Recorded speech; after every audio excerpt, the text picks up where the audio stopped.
you say that you watch as much opposing ideas and follow as many opposing accounts or whatever on your social medias. That's probably because you're a smart guy and because of the field that you're in. You have to understand what's going on narrative-wise on both sides, I would say, and that's really good. That's really good. But knowing what you know, and particularly regarding Australia, what would you like to see happen in Australia and change over the next 5, 10, 20 years? I'm sure you've thought long and hard about it. You've got a very, got a stance on. To be honest, I mean, I in some ways I don't. I mean, all of my art is really motivated by curiosity to seeing how people react, not sort of telling. Even like a statement like "Real Australians say welcome." I made it ultimately because I want to find out whether real Australians do say welcome. It's not my desire to change the world as much as it is a desire to find out what the world is. And I think that's really the difference between art and propaganda. I think what I make is art disguised as propaganda because there's this amazing hunger for propaganda at the moment. People want these political certainties.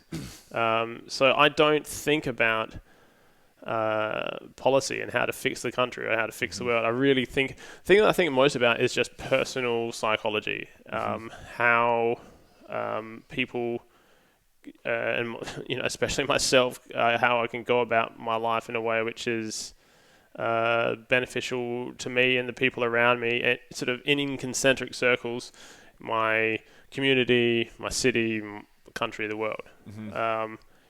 Because that's something everyone can do. They can all, because you look at the entire world and how to fix Australia, how to fix the climate. These problems are too big, and it's so. You got to start in your own backyard. No, absolutely, and you've always got control over that. And ultimately, that's all you really have control over. So that's what I try to focus on. So that's my way of completely avoiding that question.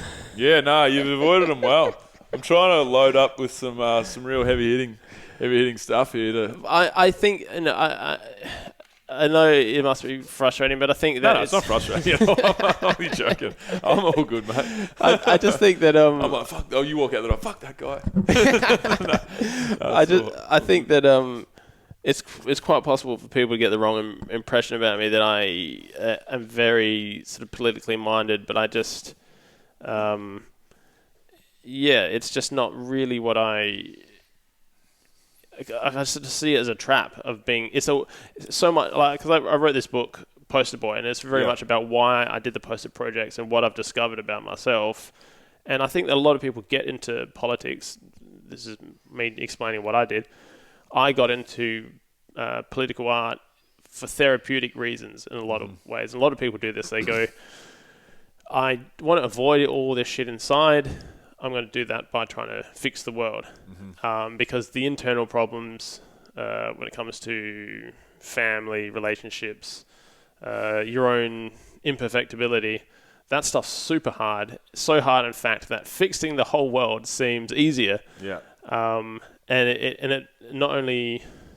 It's sort of more socially rewarding as well. You get more virtue points by taking on the world rather than going, you know what, I've just been fixing up my own shit.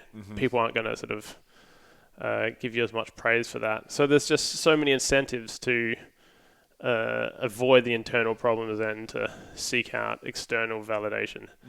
And I'm interested in that. I'm interested in why that seems to be harder to avoid now than it was before, the internet, really.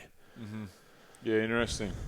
So your own backyard. So talk to me more about that. So you say you had issues that you needed to address. Like, was it like childhood stuff? Was it some stuff in your day to day that you're not happy with at the moment, or like? Mostly, I mean, there's a lot of family stuff. A lot of the book is about family things that were avoided, and just an inability to deal with emotion in some ways, for various reasons that I go into in the book. But my family, we really didn't discuss things. There was no forgiveness. There was no people saying I'm sorry, and the other side saying that's all right. Yep. I forgive you. Although that's not ever really expressed explicitly, there was just this, that mechanism was missing. You know, people would have conflicts, they'd avoid one another, and then they'd just move on. Yeah. So I just had to, I found becoming an adult, that was a skill I had to learn in my relationships with friends and partners especially.